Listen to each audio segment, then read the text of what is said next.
Ayan mga kabady, ang pagkain natin for today is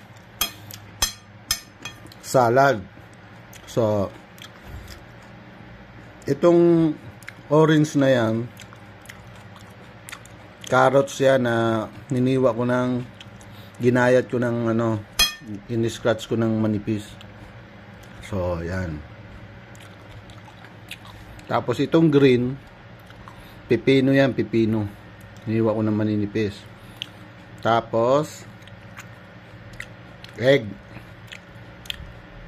At isa pa. Itong green na to, ano to? Grapes. Grapes na kulay green. At ginayat ko din ng maninipis yung sibuyas. Yan. At nilagyan ko ng asin at lemon. Ayan, asin at lemon. So, yan na yung resulta. O, diba? Masarap siya na manamis-tamis, maalat-alat, konti. Dahil may grapes tayo. So, ayan. Yan yung pagkain natin. Yan. May 4 na egg.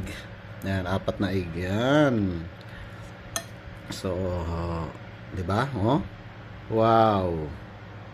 Diba?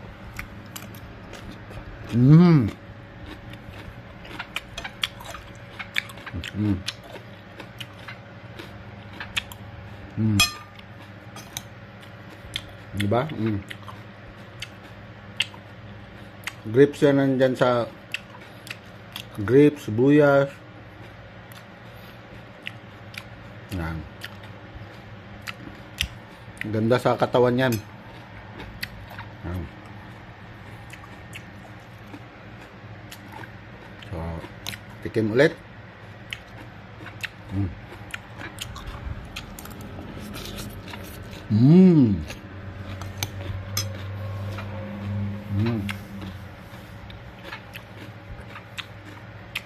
Bye-bye.